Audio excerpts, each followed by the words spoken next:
And good morning and welcome to the VSA Capital 5-Minute Morning Miner. It's Friday, November the 25th. And I hope you had a good evening last night, Paul, for your Thanksgiving. And tonight, of course, we have England versus the United States of America. So I know who you're rooting for, Paul, but I'm afraid you're going to lose. You're feeling real confident, I see. You're going to lose. Okay. What do you think the score will be? Well, I'm afraid to predict that, actually. Just depends on who scores, whose defense breaks down, I guess is the best way to put it. Football pundit. All right, let's move on to mining. Where actually, I'd say the first thing I'll just comment upon is it's quite interesting. We had, I think, 4 lithium companies in our office yesterday in total. And yet there's this weird thing. I mean, there is no question of doubt there is an almighty squeeze going on in lithium. And of course, some market investors are saying it's just a squeeze, it'll come back off again. But I think they're missing the point slightly that actually there just isn't enough lithium out there, and certainly short term, to supply the EV factories and the people who need all this lithium. One of the lithium companies I was talking to yesterday said that he had been approached by numerous Chinese companies saying that anything he produces, anything for the next 5 years, they will buy it all and at a premium to today's price. And yet lithium equity stocks are coming off. In Australia last night, they were very weak. I mean, what's your view on that, Paul? Well, like you say, it's not a question of whether or not there is a lithium market out there. The problem is that just now that we've had the commitments of the battery cell makers and the automakers, they can build and have built, including the Chinese, have built these factories, and now they're empty. They have surplus equipment standing idle because the mining sector cannot produce enough battery grade chemical at this point for them, and that's both at the mine stage and also at the intermediate and chemical refining stage. There just is not enough industrial capacity at the moment to meet the need. I mean, we're going to come on to that a little bit. There's a few things I've got to say, but I mean, I think that we really are building up at the moment.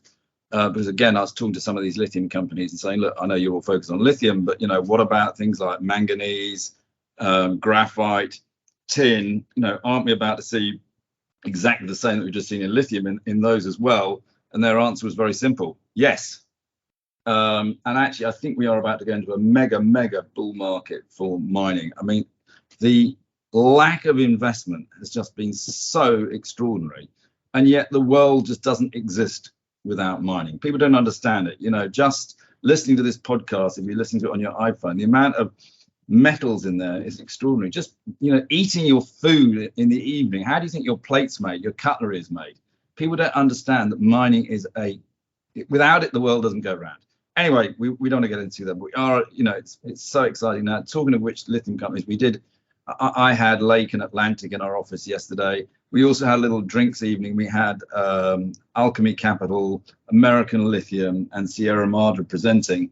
And Paul, you better talk this morning. I mean, Alchemy Capital, which is building the Tees Valley lithium plant, they've just got planning approval this morning. We did a placing back in August at £1. They are now trading over £3. Anybody says you can't make money in this market is wrong. You can. That's been an amazing start. But Paul, just quickly talk us through Alchemy. Yes, it's a real simple statement out here today, and very meaningful. They have received the planning permission up there for the Tees Valley chemical plant to be placed where they intend to place it, up there in the Freeport area, and that's the first of 4 key thresholds, I think, or milestones that you want to see around the Alchemy Capital story for the Tees Valley project.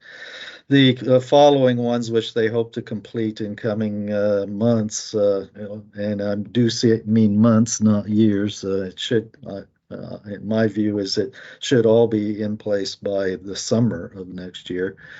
They need to sign offtake agreements of who's going to take their lithium hydroxide chemical from the first train. They need to sign the people or the miners who are going to provide the concentrates or the lithium product into the plant. And they also need to finalize and sign and have delivered the construction finance capex. So we've got the first piece. Now we just need these remaining three pieces. And they will come. Paul Atherley has got a very clear plan. If you listen to him speak, he was speaking at our office last night to a group of high net worths.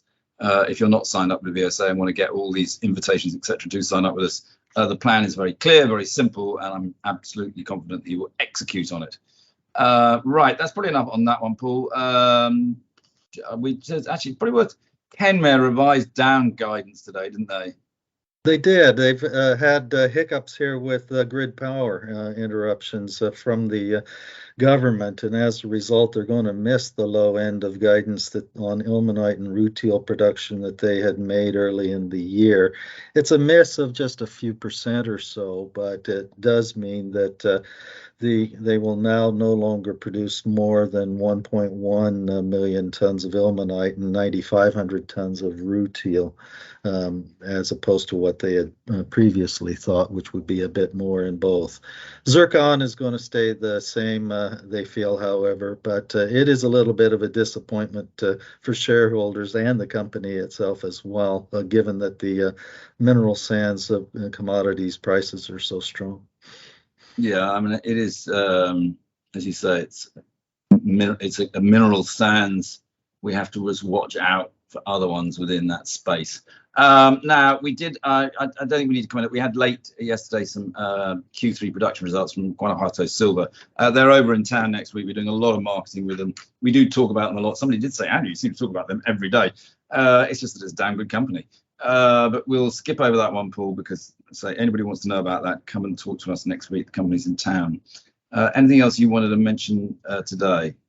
Well, just real quickly, there's a little bit of a delay too on dual listed Neometals European Primobius recycling subsidiary. They have put off some of the timeline on their recycling technology program there for Germany in order to complete some more studies and tests. So we're now looking at late Q2 now, as opposed to mid or end of the first quarter. It'll be late in the second quarter that they'll get this timeline in line.